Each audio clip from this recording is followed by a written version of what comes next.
요즘 젊은이들은 드라마보단 웹툰을 즐겨본다고 합니다.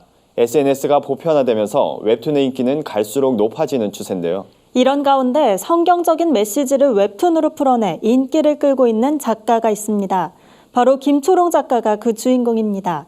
SNS 안에도 하나님이 계신다고 고백하는 김 작가를 박재현 기자가 만나봤습니다.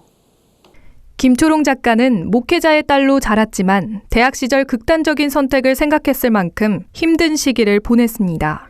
진정한 하나님의 사랑을 경험하지 못했다 보니 자신의 문제를 터놓고 나눌 사람이 없었기 때문입니다. 밝고 명랑한 성격이지만 하루에도 수십 번 삶과 죽음을 고민했다는 김 작가는 태국에서 만난 한 선교사의 기도를 통해 하나님을 만나 변화하게 됐다고 고백했습니다.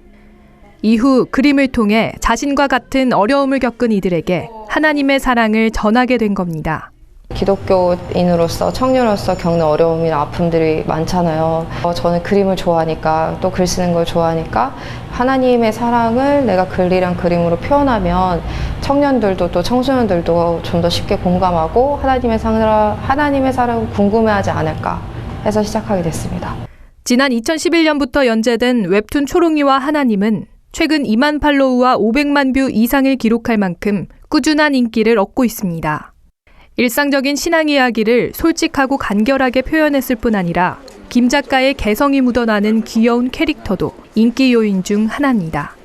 김 작가는 또 매일 묵상한 말씀을 그림으로 표현하는 드로잉 클래스를 운영하는 한편 초롱이 캐릭터를 넣어 만든 메모지와 휴대폰 용품 등 직접 만든 굿즈를 통해서도 많은 사람들에게 하나님을 전하고 있습니다. 그림을 통해서 하나님을 찬양하고 예배할 수 있다는 것을 함께 나누기 위해서입니다. 드로잉 클래스는 작년부터 본격적으로 매달 열리고 있으며 그림에 관심 있는 누구나 참여할 수 있습니다.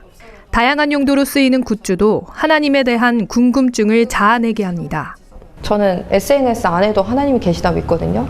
근데 굿즈를 통해서도 하나님을 충분히 알릴 수 있다고 믿는 사람이에요. 꼭 어떠한 특정한 문화권, 특정한 사람들만 하는 것이 아니라 하나님께서 충분히 개입하셔서 정말 이거를 통해서 회복되는 사람들이 있다는 것을 전 보고 싶거든요. 웹툰을 보는 한 사람 한 사람이 회복되는 모습을 전해드릴 때 가장 큰 보람을 느낀다는 김 작가는 앞으로 더 많은 이들과 하나님의 사랑을 나누고자 합니다. 김초롱 작가는 웹툰이 한 영혼을 살릴 수 있는 열매가 될 수 있음에 감사하고 귀하다며 이 땅에서 하나님만 믿고 살아도 기쁘게 살 수 있다는 것을 보여주고 싶다고 말했습니다. 굿TV 뉴스 박재현입니다.